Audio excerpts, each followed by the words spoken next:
Welcome everyone to WWE Wrestling Bros, and I am back. This is your host, Canadian Yorker here, talking to you, bringing you the news about two things. First, about Friday Night Smackdown review and results, and the second one is going to be about Saturday night's main event, which happened yesterday, Saturday night.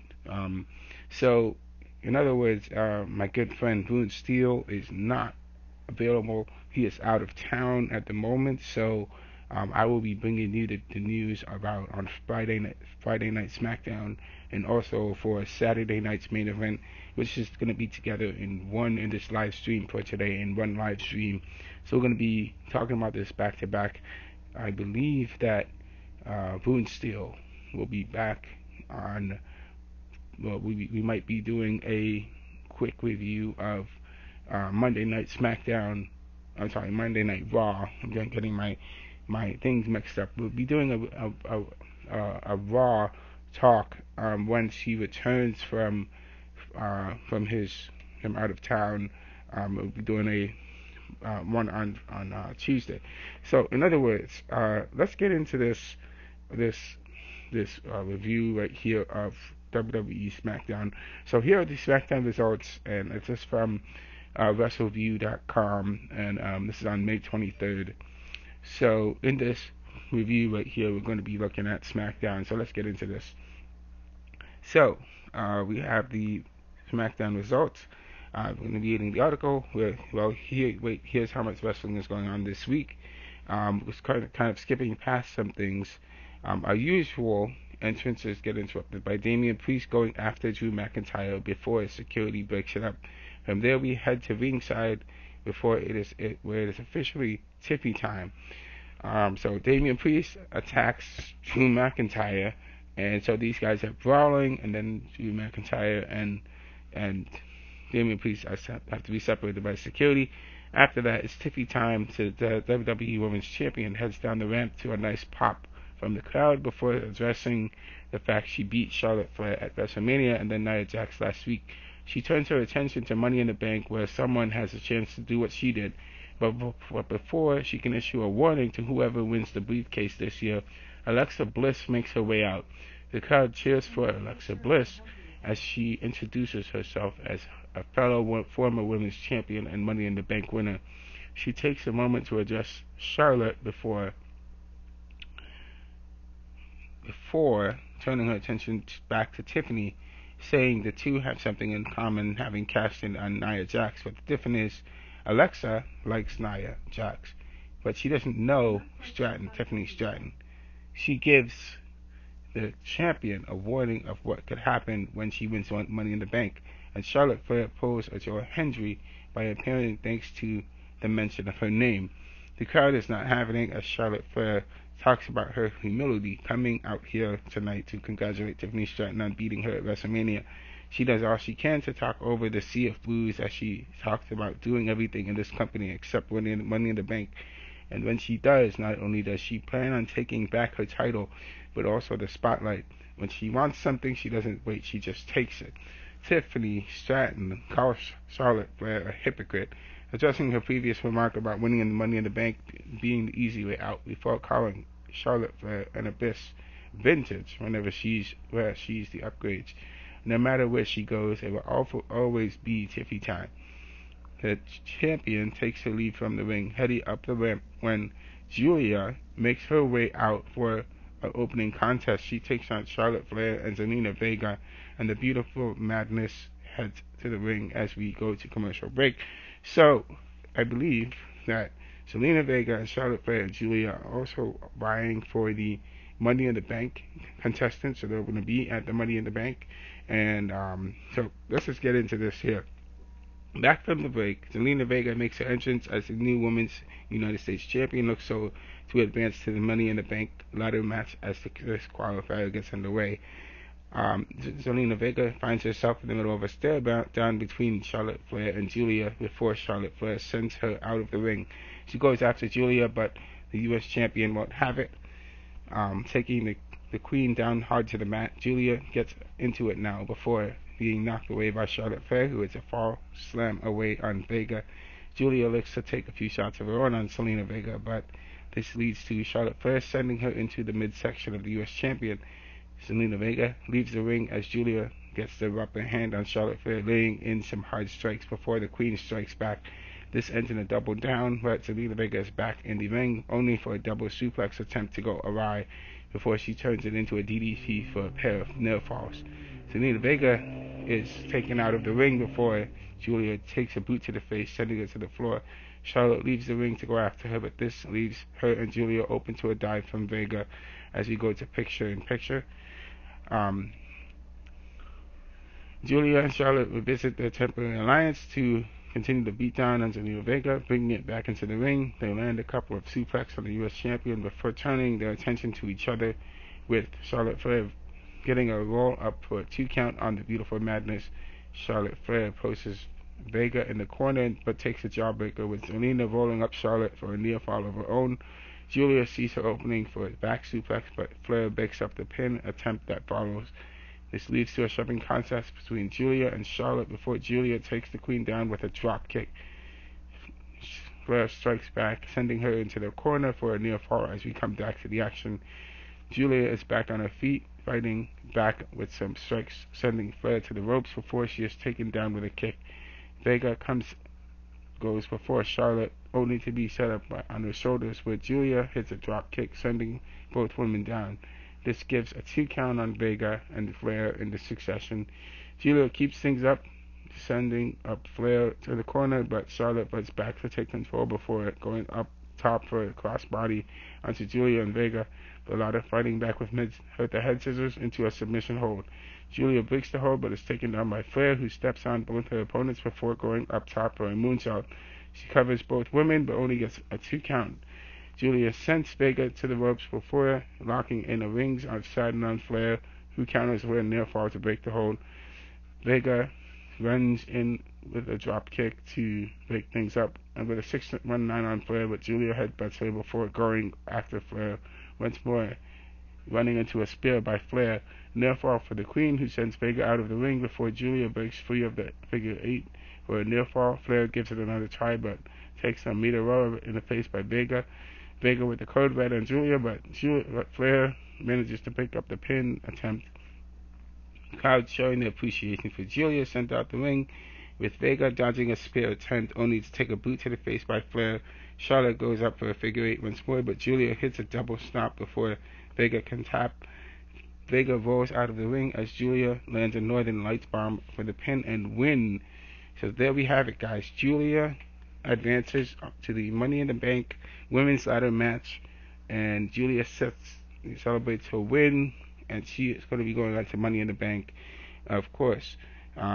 So there we have it, guys, for going on with that. Zelina Vega did not advance to Money in the Bank, neither did Charlotte Flair, but Julia beats Charlotte Flair and Zelina Vega and goes on to the Money in the Bank as a Money in the Bank winner. So we're going to kind of skip past the backstage segments here, going on to the next match, Chris Sabin versus Tommaso Ciampa. The two circle the match before locking up, with Chris Sabin building up speed to hit a shoulder tackle before trapping Ciampa's arm. Tommaso gets to his feet but is kept at bay by Sabin, finally breaking the hold with an elbow to the head. Chris Sabin sent to the corner as Ciampa stomps away at him, with Gargano forming at him as Ciampa backs away. Snap there by Tommaso, who gets a 2 count before continuing the speed down. Chris Sabin gets to his feet but is sent to the ropes by Ciampa, who hits a DDT before sending him to the outside. DIY celebrate with a massive round of applause for themselves as we go to a commercial break. Back from the break, Ciampa still has control as he hits the neck breaker on Sabin, who then catches Tommaso with the boots from the corner to get him back into things. A German suplex connects, allowing Sabin to get up for a running kick and 2 count.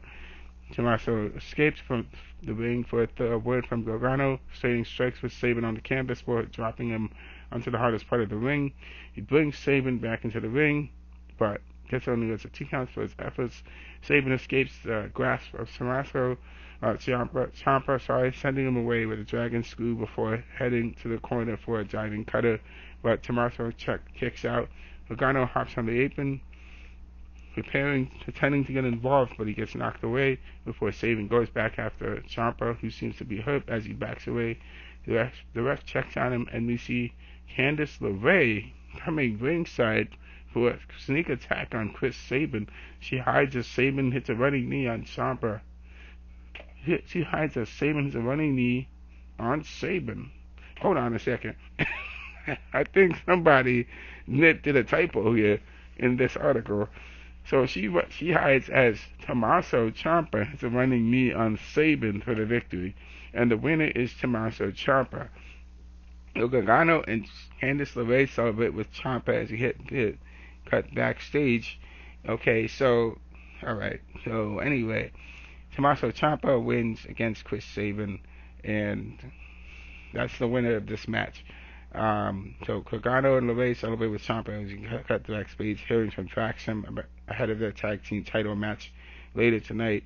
We are skipping ahead the backstage segments. I'm not trying to keep it long because these backstage segments are going to take it longer than usual. So here we go. The next match is B-Fab and Nishin facing the Secret Hervis. The Secret Hervis. I believe those are the minions of Chelsea Green. I thought that because anyway, the Secret Hervis versus Nishin and B-Fab. We start off with Nevins and B-Fab going at it, but Alba Fire getting a tag for the double team sent on by Piper allows Alba to get the near fall before bringing B-Fab to her corner for some stomps and a tag to Nevins. Continue the beatdown. That's Piper Nevins. B-Fab starts to attack, but before a side slam by Piper leads to a T count. B-Fab is struggling for a tag as Piper keeps her away, but a DDT by B-Fab allows her to tag in Michin, while Alba Fire tags in as well. Michin goes after Alba Fire before sending Piper out of the ring, and Piper Nevins takes a head scissors by Michin before Piper takes a roundhouse kick. Sliced bread by Michin forces her out of the ring. Chelsea Green, of course, Chelsea Green is going to come in and try to help her people. Of course, she's going to try to help her people to get the win. So Chelsea Green comes in to intervene from the apron before Zelina Vega cuts her off, and the tag team from B-Fab leads to a neckbreaker and the pin. So the winner of this match between the Secret Hervis, I can't even say it, Hervis, and the Michin and B-Fab, and the B-Fab and Michin are the winners of this match. So it says they celebrate as we get cut backstage where Street Profits address Fraction ahead of their tag team title match. It looks like the Street Profits are defending their title against Fraction. This is going to be a really interesting matchup later on at the end. So continuing. Let's just move forward. United States Champion faces this. So the United States Champion Jacob Fatu and JC Mateo faces Rey Fenix and Jimmy Uso. Interesting matchup. So we have a tag team match here going here. So we start off with Jacob and Jimmy before Mateo tags himself in to go after Big Jim. A few strikes in, Jacob Fatu tags himself back in following a stare down with Mateo, and this gives Jimmy and Jay an opening to send both men out of the ring for a dive by Rey Fenix. Solo helps them to their feet, trying to calm them down as we go to commercial. Back from the break, JC has control as he slams Jimmy to the match for a standing moonsault tag made to Fatu, Jacob Fatu, who brings in, after bringing Uso to the corner, and the U.S. champion hits a running hip attack on Jimmy, followed by a running splash. Solo talks to his brother from ringside as Jacob Fatu continues the attack, leading to another hip attack in the corner. But JC Mateo tags in, setting Jimmy up on the turnbuckle before Uso fights him off. Cooked through by Jimmy takes JC to the mat as Rey Fenix reaches for the tag. Rey rushes into as Jacob Fatu tags in, only to take a flurry of offense from the luchador, who takes him down with a hurricane. Jacob Fatu sends him back to the ropes, but ends up taking a poison arana as Rey Fenix gets the 2 count. Rey Fenix gets back to work on Jacob Fatu before he gets sent to the mat with a Samoan drop. Rey Fenix heads to the corner as Jacob Fatu looks for a hip attack, but the luchador dodges as JC gets the tag instead. German suplex by Mateo, but Ray Phoenix lands on his feet, allowing Jimmy to get the tag for a splash and a cover, but Jacob Fatu breaks it up with a senton. He gets sent out with a missile drop kick by Ray Phoenix, who goes for a dive through the ropes, only to be slammed onto the announce table by Jacob Fatu. Back in the ring, Jimmy Uso takes JC down with a spear before going up top. Solo cuts him off for the chat, allowing JC to dodge the splash, and this hits the tour of the islands for the win. So we have the winners, Jacob Fatu and JC Mateo, getting the win over Ray Phoenix and Jimmy Uso. So it says here, the pair reluctantly celebrate alongside Solo Sikoa as they, walk away from the ring. So continuing here, we're talking about LA Knight, backstage segments, blah, blah, blah, talking about R-Truth and John Cena, blah, blah, blah, continuing, another video package, talking about Naomi, Jade Cargill, commercial break. Okay, next match here, Shinsuke Nakamura. So we have a men's Money in the Bank triple threat qualifier, Aleister Black versus LA Knight versus Shinsuke Nakamura. Shinsuke Nakamura and Aleister Black go after Knight before turning their attention to each other, allowing LA Knight to strike back, and we see LA Knight and the Black team up for a high and low on Shinsuke Nakamura to send him out of the ring before going after each other to a "We Want Tables" chant, which gets stopped when Knight sends Aleister to the corner for some stomps. He gets tripped up by Nakamura, who sends him out of the ring to booze before Aleister Black gets back up on his feet. They go after each other with kicks that lead to a standoff before Black lays in some strikes, forcing Nakamura to the ropes for a knee strike. Aleister gets to the turnbuckle, gets intercepted by Knight for a megaplex, but Nakamura breaks the pin attempt with a splash as we go to commercial. Continuing back from break, Aleister gets a near fall on Nakamura before Knight intercepts. BFT gets blocked, so does a black mass, leading to Knight getting a near fall. But then he gets sent out of the ring by Nakamura, who sends him into the steel steps before heading back into the ring. Strike fest ensues between Aleister and Nakamura, the latter sending Black into the corner just as Knight returns to the ring. He sends Nakamura out before going after Black, who lands a knee, forcing that megastar to the outside. He hits a moonsault off the apron onto Knight and Nakamura, but Knight sends him back into the ring, which proves costly when Black hits a plancha onto Knight. Aleister brings Knight back into the ring, but is sent up to the mat with a reverse DDT. He goes into the turnbuckle with an elbow drop, but only for Shinsuke to break up the pin and go for the cover of his own, but Black gets the rope to stop the count. Kinshasa is blocked by Aleister, but then he is sent into the ring post by Nakamura. He runs for another Kinshasa, but takes a black mass instead, only for Knight to send him out of the ring and steal the pin for the victory. The winner of the Money in the Bank men's ladder match is LA Knight, and LA Knight celebrates as he gets the win. Okay. We're skipping past the backstage segments with Carmelo Hayes and The Miz talking about Aleister Black, blah blah blah. Continuing, skipping Jey Uso and his yeets, skipping Bianca and her situation. Now we're going to be going on to the final event of the match, the WWE Tag Team Championship, finally, with the Street Profits, the champions, versus Fraxum tag team titles. So we start off with Angelo Dawkins and Axum, who likely gets taken to the mat as Angelo works the arm.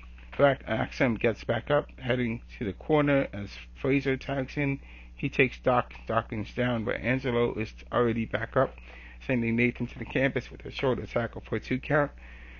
Tag mate to Montez Ford for a double team and a near fall. Dawkins tags back in, sending Fraser to the corner for more damage. Nathan fights back and gets the tag to Axum as chaos ensues with all 4 men going at it. Before the Street Profits are sent out of the ring, where the challengers get the drop with a pair of dives from each man as we go to picture. Going forward, Dawkins is brought back into the ring as Axum gets strikes on in the corner. Angelo fights back as Axum retreats to the corner, only to take a set of stomps from Dawkins as Montez tags in for a senton. Um, Montez Ford gets a flurry of offense on Axiom, leading to a 2 count as he and Dawkins try to tag his opponent from doing the same. Dawkins uses his power to keep Axiom down as we return to action. A chin lock by Dawkins, but Axiom gets to his feet, only to be driven back to the mat by Angelo. He cinches into another chin lock, but Axiom breaks free before Dawkins sends him to the corner for the tag. Tez drives into his shoulder. Drives his shoulder into Axiom in the corner before tagging Angelo in for a running charge and a near fall. Axiom manages to get a bloody cross on Dawkins and a tag for Fraser, just as Tez tags back in, only to take a flurry of offense by Nathan for a shooting start and a 2 count. Fraser stays on the attack with a fake out and drop kick, but Ford kicks out once again. Dawkins gets the tag, and the champs take control for a 2 count as we go to the commercial. Dawkins sets up Nathan on the ropes, but Fraser fights back to get a near fall. Axiom tags in, but is met with a display of power by Dawkins to keep him at bay before Ford tags in, taking Axiom back to the mat for a near fall. Ford shows some frustration as he mockingly boots Axiom in the head before hitting the ropes for a running punch. Axiom struggles to his feet before Ford sends him down hard with a suplex. Ford continues the attack, but it only gets a near fall as we turn to action again. Ford mocks Axiom as he gets to his feet, hitting some kicks until Ted sends him to the ropes, but Axiom catches him with a near-wicked choke. Fraser cuts off Dawkins as Ted struggles to try and break the hold until Dawkins suplexes Nathan onto Axiom to break the submission hold. Tag made to Fraser, who has Ford on the turnbuckle. Ted fights him off, but Nathan hits a superplex on Axiom, makes a blind tag, and the golden ratio combination leads to a 2 count for the challengers. Nathan hits the ropes but is cut off by Dawkins as Ford rolls up Axiom for a 2 count. Tag made to Dawkins for a double team in the cover before Nathan breaks the pin. Axiom sets up Dawkins for a Spanish fly as Fraser makes a blind tag, hitting the Phoenix Splash for the cover, but Ford breaks the pin to save the titles. Chaos ensues as DIY runs down to the ring only to be cut off by MCMG. Back in the ring, Ford dives over the turnbuckle to lay out the extraneous factors as Dawkins hits the spinebuster on Fraser. He looks for a tag, but Tez is still on the outside, but he manages to make the tag. Ford goes up and the lights cut out. Lights are back on and the Riot Six are here. A big pop from the crowd as they go after Ford, and even more chaos as the ref calls for the bell. The match ends in no contest. Wow. They unleash hell on everybody involved, including Sister Abigail from Uncle Howdy on Johnny Gargano before standing in the ring. The music hits and Uncle Howdy looks up to tell the late Bray Wyatt, stating right leg for you as the SmackDown comes to a close. Wow, what a crazy ending to Monday to Friday Night SmackDown. So the match ends in no contest between the Street Profits and Fraxium because of interferences, DIY getting involved, MCMV getting involved, and Fraxium. So there's no contest. The Riot Six got involved. The Riot Six just went after everybody and took everybody out. So the match ends in no contest. Street Profits are still WWE Tag Team Champions. So that's it for Friday Night SmackDown. For this matchup for Friday Night SmackDown, which, by the way, I forgot to mention, took place in the End Market Arena in Savannah, Georgia. By the way, March 23rd, Friday, March 23rd, 2025. So I forgot to mention that earlier. So what a SmackDown. I definitely will have to give this SmackDown rating a. We haven't really seen much of the Riot Six because in their last match, they were out. They were not really available. I'll say that I would have to give this SmackDown a B plus. There was some pretty good matches that happened, So I think SmackDown's been pretty good for the most part, but obviously we're gonna have to see what's gonna happen going forward in this upcoming Smackdown that's going to be happening in I think it's May 30th. It's the next Smackdown. So we'll have to see what's going to happen on May 30th. So let's continue. Let's go move forward to uh, Saturday night main events here. So talking about Saturday night main event, this happened on May 24th. This was yesterday, May 24th. Saturday, May 24th, and this article is from Bleacher Report here. So it says here, welcome to Bleacher Report's live coverage of Saturday night's main event in Tampa, Florida. So there were 5 matches that happened in the Saturday night main event. There was John Cena versus R-Truth. This was a non-title match, so John Cena was not facing R-Truth for this title. Damian Priest and Drew McIntyre were put in a steel cage match in this game and in Saturday night main events. Jey Uso and Logan Paul were vying for the World Heavyweight Championship. Zelina Vega and Chelsea Green were also fighting for the World United States Championship. And Sami Zayn and CM Punk were facing Seth Rollins and Braun Breaker. Excuse me. So let's get into this article here.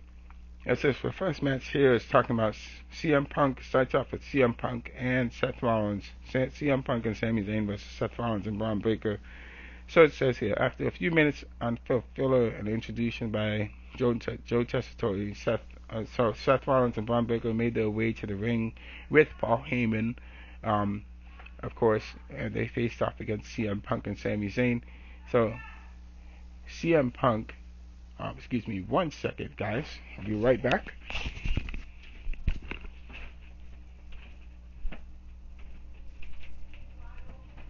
Yes, no.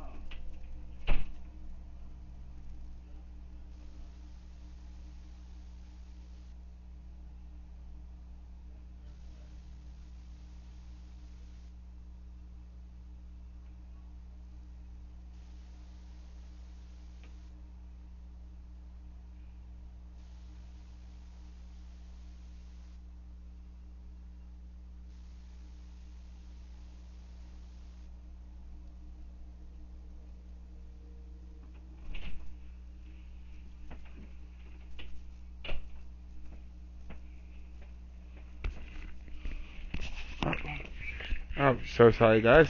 I had something I had to take care of.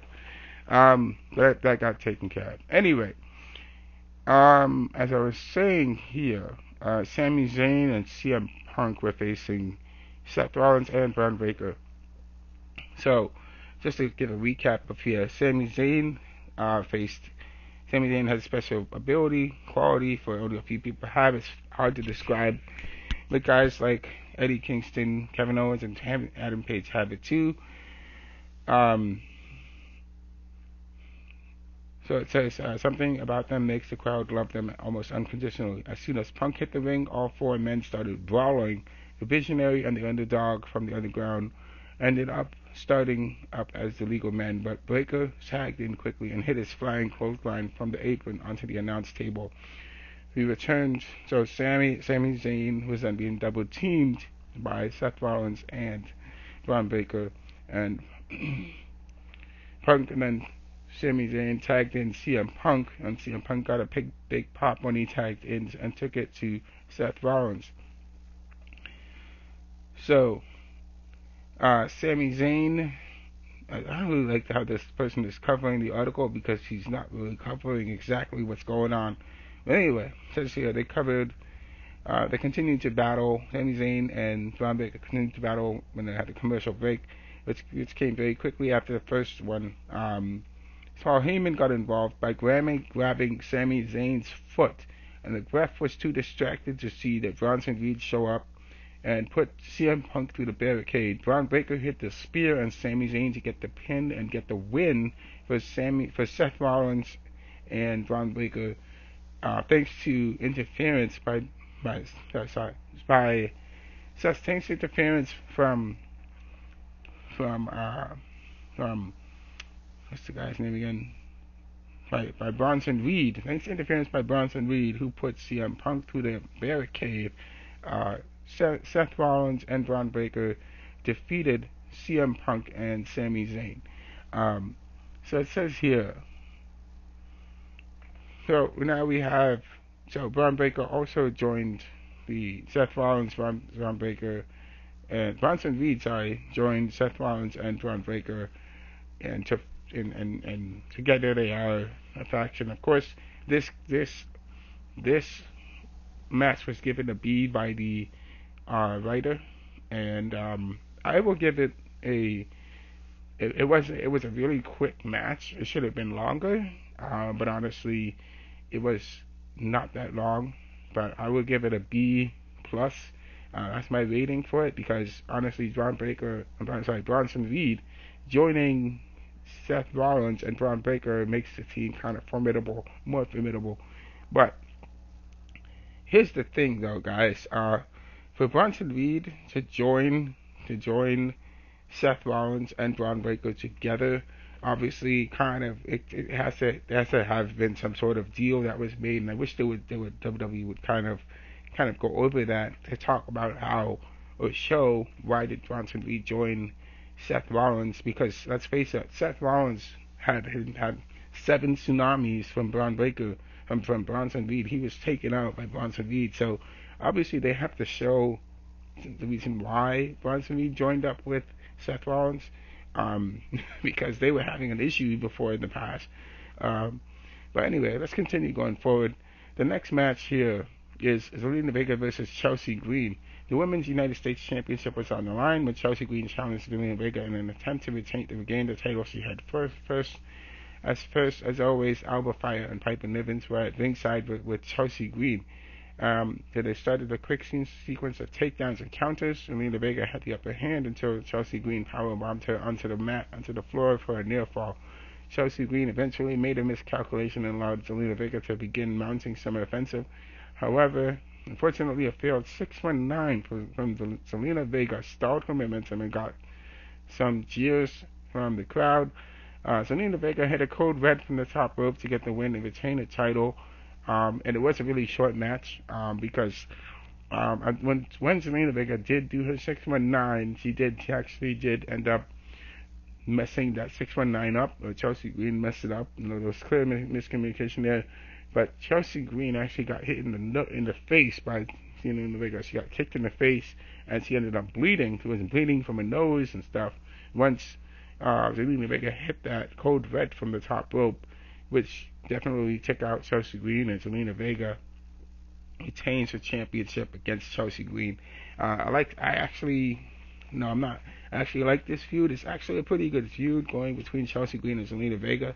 So we got to see more from these ladies going forward. So moving on to the next match. The match is a B plus. Well, I'm giving this match a B minus. This match was a B minus, but I'm giving it a B plus. So that's what I say about that. The next one, which was R-Truth versus John Cena.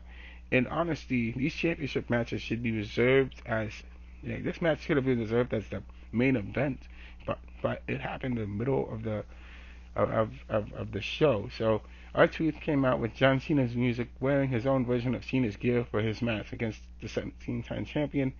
As John Cena hit a clothesline before the ref could call for the bell, so the match started with R-Truth on his back. He looked disgusted as he listened to. So John Cena looked disgusted as he heard the crowd chant. R-Truth escaped the Attitude Adjustment and began using Cena's own moveset against him, which included an Attitude Adjustment for a 2 count. Cena eventually recovered and hit his own Attitude Adjustment for the win. Cena decisively beat R-Truth, and so Cena decisively beat the only guy who had still had faith in him following his heel turn, and then he hit him with a title belt just to pour salt on the wound. The person who did this obviously rated this match as C plus. I don't believe that this match was a C plus. It was funny. It was really entertaining, and it was really great. It was really good for as far as the match goes. You have a Cena wannabe guy, and you have actual Cena guy, and it was great. So I don't think it was a C plus at all. It's definitely an A. I'm giving it an A for this match. It was pretty funny. So I don't know why that person gave it a C plus, but it was definitely not a C plus. Next match, Drew McIntyre versus Damian Priest. Man, this match was a war. That was a war, like a war. And Hell in a Cell match was definitely a war in the cage. So it said the penultimate match on the card was Drew McIntyre and Damian Priest step inside a steel cage in the hopes of finally ending the feud once and for all. The Archer of Infamy got the first hit and tried to build some momentum, but Drew McIntyre fired back with some chops to the chest that echoed in the arena. He began using the cage to inflict damage almost immediately, with Damian Priest being flung into the wall as they again did commercial breaks. We returned to see them fighting as both men climbed the wall, but they made their way back down. The Archer of Infamy survived the Claymore and began to fight back with a flurry of strikes. Drew McIntyre hit Damian Priest only south of Heaven's chokeslam, but he still couldn't get the pin. A chair was brought into the ring, and both men used it to their advantage. Damian Priest used a steel chair to hit a concerto on before he strode out of the cage to get the win. So the feud, so Drew McIntyre, so Damian Priest defeats Drew McIntyre, and by not even pinning him. He just walks straight out of the cage and gets the win against Drew McIntyre. And that's what happened. I mean, it was definitely a good match. I'm not gonna lie. I do think at the end that was really a brutal chair shot that Damian Priest did to Drew McIntyre at the end of the match. Just to end the match. He didn't even pin him. He just walked straight out. What a match. This match was a B plus. I also agree. I definitely think it was a B plus. So giving it a B plus for sure. Last match of the night: Logan Paul versus Jey Uso. Again, Jey Uso and Logan Paul have been going back and forth for weeks. Logan Paul is talking about how he wants to take the title off of Jey Uso. Jey Uso is saying, "Nah, you're not gonna win. You're not winning tonight." So now the main event of Saturday Night Main Event also saw Jey Uso defend the World Heavyweight Championship against Logan Paul, who Cena seemed to want to win to see the title continue his quest to win wrestling for everyone. Jey Uso applied a headlock to start and hit the shoulder tackle before a few uppercuts. Logan Paul hit a blockbuster from the middle rope to take control.